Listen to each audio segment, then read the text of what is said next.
Kenyatta in Los Angeles. Hey, Kenyatta, what's up? Well, I am not easily surprised by anything in life, Tom, particularly the hyperbolic statements that are often given in a Trump speech. However, yesterday, that speech that he gave on his first visit back to Washington since the rioting and insurrection of January 6th really was chilling to me. It had to be another Stephen Miller special, you know, and go ahead. Yeah, well, you had spoken about him talking about making, and his exact words were, on the outskirts of our cities. It takes months and years to build a building, but you can put up a tent in a day. And we'll make bathrooms. They'll be hard and fast. These are the words he's using. Mm-hmm. But we'll put them there, and we'll have social workers and blah, blah, blah, talking about the homeless.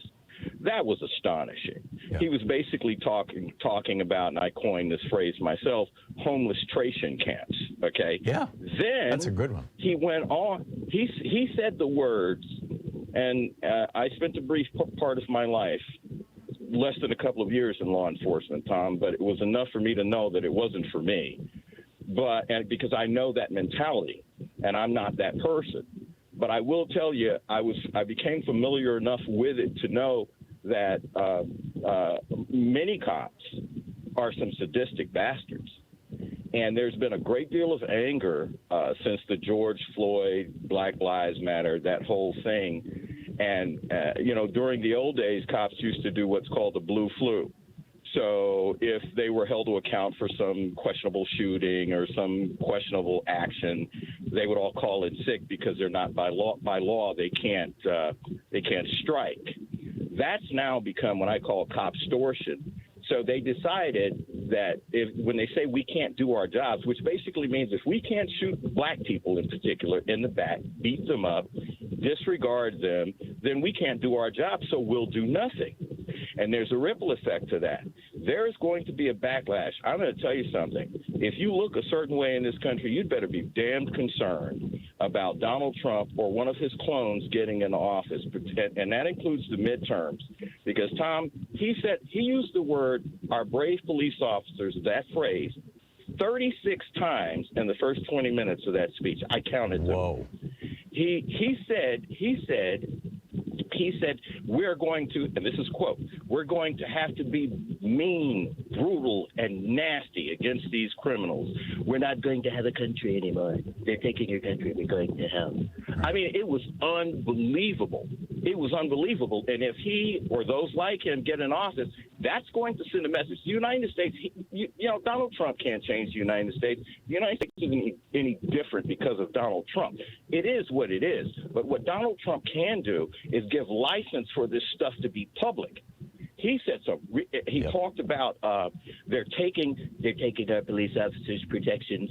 A police officer does something, now he's scared he's going to lose his pension. We've got to protect our police officers. We've got to let them go. We've got to let them do whatever they want to do. For me, let me tell you something. Thom Hartmann, that was one of the most chilling speeches I've ever heard in my life. I think he's trying to radicalize the base of what he thinks will be the army that stands for him when the revolution happens, which is the police and the military. I think he's been trying to do that for 5 years now. Oh, clearly they were complicit on January 6th. Are you kidding? Yeah. Listen, I saw at January 6th, and you probably remember this, there was a mob chasing this black Capitol policeman up the stairs, and he's backing up. Eugene Goodman. He's backing up the stairs. Let me tell you something.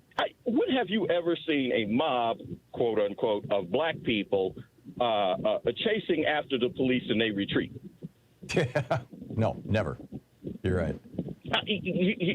So the complicity with law enforcement and the military, this is very serious stuff. But I just wanted to say that it was so stark yesterday. It was Willie Horton, and, I'm not plugging any piece, but I wrote about this on an article called Copstortion, because what this backlash is going to be, if this happens in the next 24 months, if you are black and male in this country, you are going to be in deep trouble. Yeah, and you won't plug your stuff, but I will. Kenyatta writes over at Op-Ed News. OPEDNEWS.com, and some pretty brilliant stuff there. So, and you're thanks, calling Tom, it like you see it. Well, you know what? I'm concerned not so much for myself because I saw this coming, but I'm concerned for those of us that are still asleep and don't really know what the threat is that we're facing. Yeah. We're facing a lot of threats, both internationally and domestically. Great show, man. Thank you. Thank you, Kenyatta. Good talking to you.